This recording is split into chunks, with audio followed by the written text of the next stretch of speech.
Hello class 4। तो कैसे हैं आप सब? आई होप सब अच्छे होंगे, पढ़ रहे होंगे। तो चलिए स्टार्ट करते हैं आपके बुक का chapter 12, that is water resources of India. मतलब पानी का क्या क्या स्रोत है इंडिया में, पानी का क्या क्या स्रोत है, क्या क्या रिसोर्सेज है यहाँ पे। In this chapter you will learn that water is a precious resource. Water is a precious resource, sources of water, and third क्या, कंजर्वेशन ऑफ वाटर। अपने बुक का पेज नंबर 97 निकालिए। उसमें जो कार्टून है उसमें आप देख सकते हैं चीनी ब्रश कर रही है और ये जो टैप है वो खुला है। चीनी ये नल खुला छोड़ करके ये ब्रश कर रही है। तो ये वाटर जो है ये तो वाटर एक प्रीसियस रिसोर्स है, मतलब बहुत ज्यादा इंपॉर्टेंट रिसोर्सेज है। अर्थ पे लाइफ एग्जिस्ट करता है क्यों? क्योंकि यहाँ पे वाटर है। मोस्ट इम्पोर्टेंटली यहाँ पे क्या है, वाटर है। बिना पानी का इंसान का जीवन नहीं है। ठीक है, ये चीनी क्या कर रही है, ये ब्रश तो कर रही है पर ये नल खुला है, ये टैप खुला है जिसकी वजह से पानी वेस्ट हो रहा है। तो ये नल खुला छोड़ करके वो चली जाती है अपना ड्रेस लाने। तो उसके जो दादा है वो बोलते हैं, who has left the tap running, नल किसने खुला छोड़ा? तो चीनी बोलती है, I am sorry, I thought I would run quickly to the अलमीरा and get the towel, I should not have left the tap open. तो चीनी को ये रियलाइज होता है कि ये गलत की है। तो ये बोलती है कि माफ कर दीजिए, मैंने ही नल खुला छोड़ा था, मुझे लगा कि मैं तुरंत जाऊंगी और अपने कपड़े टॉवेल लेकर के आ जाऊंगी, मुझे टैप खुला नहीं छोड़ना चाहिए था। तो इसके ग्रैनी बोलते हैं, water is a precious resources, we should use it carefully and never waste water. Water बहुत ज्यादा प्रीशियस रिसोर्स है एंड हम लोग को इसको बहुत केयरफुली यूज करना पड़ेगा, बहुत ध्यान से यूज करना होगा, इसको वेस्ट नहीं करना चाहिए। ठीक है, we know that presence of water on the earth is one of the major factor due to which the life exists on it। हम लोगों को पता है कि प्रेजेंस ऑफ वाटर ये मोस्ट इम्पॉर्टेंट चीज है, जिसके वजह से यही एक फैक्टर है जिसके वजह से अर्थ पे लाइफ एग्जिस्ट करता है। ठीक है, let us understand more about the water as a precious natural resources. तो चलिए आगे पढ़ते कि वाटर प्रीसियस रिसोर्स कैसे है। Our first topic is water is a precious resource. Water is the most important thing on the earth। Earth पे सबसे ज्यादा जरूरी चीज क्या है? Water. No human, bird, animals और plant can live without the water. कोई भी ह्यूमन, एनिमल, बर्ड या प्लांट, कोई भी चीज, कोई भी लिविंग ऑर्गेनिज्म बिना पानी के नहीं रह सकता। कोई भी लिविंग ऑर्गेनिज्म बिना पानी के नहीं रह सकता। We depend on water for all our needs. We need water for drinking, bathing, washing, cleaning and cooking. हम लोग अपने हर काम के लिए वाटर पे डिपेंडेंट हैं। ठीक है, सारे काम के लिए हम लोग वाटर पे डिपेंडेंट हैं। पीने के लिए, बाथिंग, नहाने के लिए, कुछ धोने के लिए, क्लीनिंग, साफ सफाई के लिए या खाना बनाने के लिए, हर चीज के लिए हम लोग वाटर पे डिपेंडेंट है। हर चीज के लिए हम लोग को पानी चाहिए। One of the most important uses of water is irrigation. Water का मोस्ट इम्पोर्टेंट यूज क्या है? इरिगेशन। और इरिगेशन होता क्या है तो पढ़ते हैं। Irrigation means supplying of water to the land और क्रॉप्स। इरिगेशन का मतलब क्या होता है? लैंड और क्रॉप्स तक वाटर को सप्लाई करना। मतलब जैसे कोई खेत वगैरह होता है, खेत वगैरह में पानी डालने को क्या बोलते हैं हम लोग? इरिगेशन बोलते हैं। खेत तक पानी पहुंचाने को हम लोग क्या बोलते हैं? Irrigation. Irrigation means supplying of water to the land and crops. We cannot grow any crops without irrigating our field. We also need water in the factories to run machines and to make the different things। हम लोग बिना पानी के crops नहीं उगा सकते। बिना पानी के हम लोग क्रॉप्स नहीं उगा सकते। और इरिगेशन के लिए तो पानी चाहिए ही चाहिए, साथ ही साथ फैक्ट्रीज में भी पानी का जरूरत पड़ता है। फैक्ट्रीज में भी बहुत ज्यादा पानी का जरूरत पड़ता है। ठीक है, मशीन्स को रन करने के लिए या और भी बहुत सारे प्रोसेस होते हैं जिसमें पानी का जरूरत पड़ता है, जिसमें वाटर का जरूरत पड़ता है। Only 1% of total water available on the earth is fresh water, that is it is fit for drinking. Earth पे जितना भी पानी है उसका सिर्फ 1% ही फ्रेश वाटर है। अर्थ पे जितना भी पानी है उसमें सिर्फ 1% ही पीने लायक पानी है जो फ्रेश वाटर है। ठीक है, फ्रेश वाटर मतलब which is fit for drinking। fresh water means water which is fit for drinking। it is found in lakes and rivers। A large portion of fresh water is found under the ground and is called the groundwater. Rainwater is also fresh water. तो fresh water तो सिर्फ 1% ही है पूरे अर्थ में. Fresh water बस 1% है. जितना भी पानी है उसका 1% है फ्रेश वाटर. और fresh water is fit for drinking. Fresh water कहाँ कहाँ पाया जाता है? लेक्स में और रिवर में. लेक्स और रिवर में फ्रेश वाटर होता है. और जितना भी फ्रेश वाटर पाया जाता है अर्थ पे, उसमें का मेजर पोर्शन कहाँ पाया जाता है? अंडरग्राउंड में. मतलब जो अर्थ का सरफेस है उसके नीचे, that is called underground water. ठीक है, ground water. A large portion of fresh water is found under the ground. The large portion of fresh water is found under the ground and is called the ground water. जो earth surface के नीचे जो ground में water है उसको हम लोग क्या बोलते हैं? Ground water. रेन वाटर क्या है? रेन वाटर भी एक तरीके से फ्रेश वाटर ही, क्योंकि रिवर के थ्रू तो बहुत सारे रिवर रेन पर ही डिपेंडेंट होते हैं. तो रेन वाटर क्या है? वो भी फ्रेश वाटर है. Do you know more than 70% of the earth is covered with water. Most of this water is in the ocean. Earth का जो अर्थ सरफेस है उसका 70% वाटर से कवर्ड है. अर्थ का जो सरफेस है उसका 70% वाटर से कवर्ड है. और मोस्ट ऑफ द वाटर्स कहाँ है? ओशंस में है. ज्यादातर पानी कहाँ पे है? ओशंस में है. लैंड एरिया कम है, ज्यादातर पानी ओशंस में है.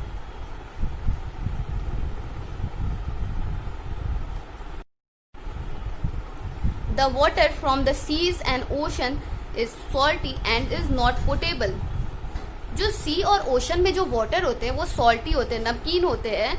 And they are not potable. Potable मतलब नॉट पोटेबल मतलब वो पीने योग्य नहीं होते हैं. वो पीने योग्य, पोटेबल मतलब पीने योग्य. तो जो सीज और ओशन के वाटर होते हैं वो सॉल्टी होते हैं, जिसकी वजह से हम उन्हें पी नहीं सकते. Presently 10% of land area on earth is covered with glaciers and ice caps. अभी के टाइम में क्या है कि जो लैंड एरिया का 10% है वो ग्लेशियर और आइस कैप से कवर्ड है. पूरे लैंड एरिया का 10% ग्लेशियर्स और आइस कैप से कवर्ड है. ग्लेशियर्स और आइस कैप का मतलब देखते हैं. आपके बुक के लास्ट पे, आपके बुक चैप्टर के लास्ट पेज में, पेज नंबर 100 में दिया है. ग्लेशियर्स का डेफिनेशन क्या है? रिवर्स ऑफ आइस और a huge mass of ice that move slowly over land. मतलब बर्फ का वो बड़ा सा टुकड़ा जो लैंड के ऊपर मूव करता रहता है. ठीक है, तो वो हो गया ग्लेशियर्स. और आइस कैप्स मतलब कवर ऑफ आइस और snow over a large area mainly in the polar region. मतलब किसी चीज के ऊपर जब आइस और स्नो की वजह से एक कवरिंग लेयर बना देता है उसको क्या बोलते हैं? Ice caps. They are great source of fresh water. Glaciers और आइस कैप्स जो हैं वो फ्रेश वाटर का बहुत बड़ा सोर्स है. ग्लेशियर्स और आइस कैप्स फ्रेश वाटर का बहुत बड़ा सोर्स है. और next topic is sources of water. मतलब पानी के क्या क्या स्रोत हैं, कहाँ कहाँ से पानी मिलता है हम लोगों को. ठीक है, rain water is the best means of irrigation. However we can not depend only on rain for irrigation as we do not get rain all round the year. Irrigation का बेस्ट मीन्स क्या है? Rain water. Rain water irrigation मतलब irrigation के लिए farmers mainly किस पे dependent होते हैं? रेन वाटर के लिए. ठीक है, पर हम लोग कंप्लीटली डिपेंडेंट नहीं हो सकते. हम लोग रेन वाटर पे कंप्लीटली डिपेंड नहीं कर सकते. क्यों? क्योंकि पूरे साल तो बारिश होता नहीं है. इसीलिए हम लोग इरिगेशन के लिए सिर्फ बारिश पे डिपेंडेंट नहीं रह सकते. We get it mostly in the month of July and August. बारिश सबसे ज्यादा कब होती है? जुलाई और अगस्त में. Sometimes the rainy season starts too late and sometimes it arrives early. कभी कभी क्या होता है कि रेनी सीजन बहुत लेट से आता है. मतलब जैसे जुलाई में आना है तो वो अगस्त में आएगा. और कभी कभी क्या होता है बहुत जल्दी ही आ जाता है. It arrives early. Sometimes the rainfall is so heavy that it causes flood and sometimes there is no rainfall leading to a long dry spell called drought. कभी कभी क्या होता है कि रेनफॉल बहुत ज्यादा हैवी रेनफॉल होता है. कभी कभी बहुत ज्यादा हैवी रेनफॉल हो जाता है जिसके वजह से फ्लड आ जाता है, बाढ़ आ जाता है. बहुत ज्यादा बारिश होगी और कंटिन्यूअसली बारिश होता रहेगा तो क्या होगा? बाढ़ आ जाएगा. और कभी कभी क्या होता है कि रेनफॉल बहुत कम होता है या फिर नहीं होता है तो उसकी वजह से क्या होता है? ड्राउट आ जाता है. ड्राउट मतलब सूखा पड़ जाना. कोई भी जगह पे अगर बहुत ज्यादा बारिश हो जाएगी तो क्या होगा, वहां फ्लड आ जाएगा, और बारिश नहीं होगी या फिर बहुत कम बारिश होगी तो क्या होगा, ड्राउट हो जाएगा, मतलब सूखा पड़ जाएगा, अकाल पड़ जाएगा।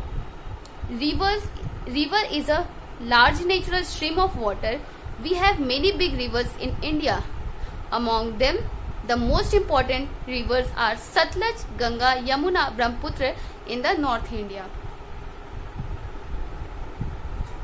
वाटर का जो नेचुरल रिसोर्स क्या है, रिवर। नेचुरली रिवर से वाटर मिलता है हम लोगों को। इंडिया में बहुत सारे बड़े बड़े रिवर हैं। कौन कौन से इंपॉर्टेंट रिवर्स है इंडिया के? सतलज, गंगा, यमुना, ब्रह्मपुत्र। ये चारों रिवर कहाँ पे है? नॉर्थ इंडिया में। नॉर्थ इंडिया के कुछ मेजर रिवर्स का नाम बताइए। Sutlej, Ganga, Yamuna and Brahmaputra. They rise in the Himalayas and have water through out the year. ये सब कहाँ से निकलते हैं? सतलज, गंगा, यमुना, ब्रह्मपुत्र, ये चारों रिवर्स कहाँ से निकलते हैं? हिमालय से निकले हैं। ये सब हिमालय से निकलते हैं और पूरे साल बहते हैं। ये पूरे साल बहते हैं, ठीक है। The river Mahanadi, Godavari, Krishna and Kaveri flows in the southern plateau. They have water during the rainy season. और कुछ ऐसे भी रिवर्स हैं जो सिर्फ रेनी सीजन में उनमें पानी होते हैं। कौन कौन से रिवर? महानदी, गोदावरी, कृष्णा और कावेरी। ये चारों रिवर कहाँ फ्लो करते हैं? सदर्न प्लेट्यू में। महानदी, गोदावरी, कृष्णा, कावेरी सदर्न प्लेट्यू में फ्लो करते हैं और इनमें बस रेनी सीजन में पानी होता है। इनमें बस रेनी सीजन में पानी होता है, ठीक है। Canal is a channel of water drawn from a river. It is a human made river. Canal क्या होता है? ये वाटर का एक चैनल है, मतलब वाटर एक ऐसा, कैनल एक ऐसा रूट है जहां से वाटर फ्लो करता है, ठीक है। एक रिवर से निकल करके वाटर कैनाल के थ्रू फ्लो करके जाता है इरिगेशन के लिए, ठीक है। जैसे कोई रिवर जा रहा है, कोई रिवर यहाँ से जा रहा है, तो ये रिवर से साइड एक यहाँ से रास्ता आ जाएगा, यहाँ पे अब यहाँ से भी अब रिवर का वाटर इधर भी जाएगा, इधर भी जाएगा, तो ये छोटा क्या हो गया? ये कैनाल हो गया। ये क्या है? ये कैनाल हो गया, ये कैनाल। तो ऐसे ही ये ह्यूमन मेड होता है, ये ह्यूमन मेड रिवर होता है, क्योंकि रिवर का रास्ता तो ये है, पर हम क्या किए हैं, रिवर का रास्ता यहाँ पे भी ये मिट्टी काट के यहाँ पे रिवर बना दिए हैं, यहाँ पे इसका रूट बना दिए हैं ताकि ये कैनाल बन जाए और इरिगेशन यहाँ के एरिया को भी इरिगेट करे, ठीक है। We have a large number of canals all over the India. India mainly agriculture पे डिपेंडेंट कंट्री है और यहाँ पे बहुत सारे कैनाल्स हैं। The canals help to provide the river water to distant places for irrigation. Canal किस चीज में हेल्प करता है? कैनाल की वजह से दूर दूर के एरिया में भी वाटर जा सकता है इरिगेशन के लिए, ठीक है।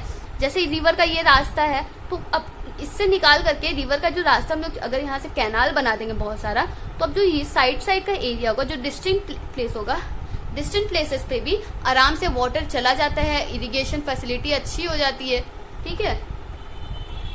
They are major sources of irrigation in the states of Punjab, Uttar Pradesh and Haryana. Punjab, Uttar Pradesh और हरियाणा में इरिगेशन का मेन सोर्स क्या है? कैनाल ही है। नेक्स्ट क्या पढ़ना था? डैम।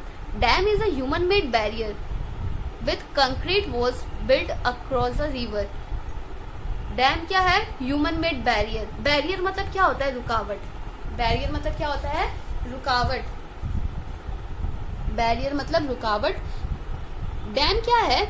मतलब वाटर का जो फ्लो होता है उसके रास्ते में एक ह्यूमन मेड बैरियर बनाते हैं हम लोग, मतलब बीच में एक रुकावट बना देते हैं। ये देखिए ये है, ये जो डैम है ये यहाँ पे एक बैरियर लगा दिया है। ये क्या किया है? यहाँ पे बैरियर लगा दिया है ताकि वाटर जब आएगा तो यहाँ पे रुकेगा कुछ टाइम के लिए, ठीक है। ये सब कंक्रीट वॉल्स है, ये कंक्रीट वॉल्स है। It has reservoir to store water which can be use for various purposes.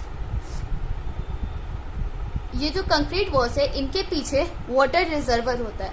Water reservoir, reservoir मतलब जहाँ पे वाटर को स्टोर किया जाता है। रिजर्वर मतलब जहाँ पे वाटर को स्टोर किया जाता है, तो पीछे वाटर का रिजर्वर होगा और उस वाटर को बहुत सारे अलग अलग पर्पस के लिए यूज करते हैं, जैसे हाइड्रो इलेक्ट्रिसिटी और इरिगेशन।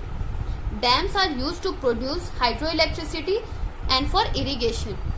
तो डैम्स को हाइड्रो इलेक्ट्रिसिटी प्रोड्यूस करने के लिए यूज किया जाता है और इरिगेशन के लिए यूज किया जाता है, ठीक है। The Bhakra Nangal dam over Satluj and the Gandhi Sagar Dam over Chambal, the Nagarjun Sagar Dam over Krishna and Hirakund Dam over Mahanadi, the Kosi Dam over Koshi and the Metur Dam over Kaveri are the few important dams in our country. तो हमारे country का कोई कुछ important dams हैं. कौन कौन से? Bhakra Nangal dam, ये किस पे बना है? सतलज डैम पे. गांधी सागर डैम, ये कौन सी रिवर पर है? चंबल रिवर पर. नागार्जुन सागर डैम, ये कौन से रिवर पे है? कृष्णा पर. तो ऐसे करके बहुत सारे डैम्स हैं जो अलग अलग रिवर्स के ऊपर बने हुए हैं. ठीक है, यहाँ फिगर में आप देख सकते हैं Indira Gandhi canal flows through Punjab, Haryana and Rajasthan. Indira Gandhi canal जो है वो कहाँ से फ्लो करता है? पंजाब, हरियाणा और राजस्थान में फ्लो करता है. ठीक है. सेकेंड आप क्या देख रहे हैं? ये डैम का इमेज है. ये रहा कंक्रीट बैरियर, ये है कंक्रीट बैरियर और इसके पीछे क्या है? Water reservoir. इसके पीछे क्या है? Water reservoir.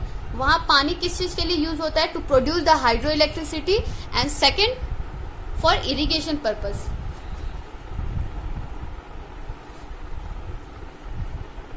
Since the ancient time, people get water for domestic use and irrigation from well. तो पुराने समय में क्या होता था कि लोगों को अपने डोमेस्टिक यूज के लिए और इरिगेशन के लिए पानी कहाँ से निकालना पड़ता था? वेल्स से. वेल्स मतलब कुआं. तो कुआं से पानी उन लोग को निकालना पड़ता था. ये देखिए वेल. विलेज में वेल कैसा होता था? यहाँ पे रस्सी लगा के इससे पानी निकालते थे वो लोग. However, in some parts of the country, the groundwater level is very low. It is not easy to dig wells in such places.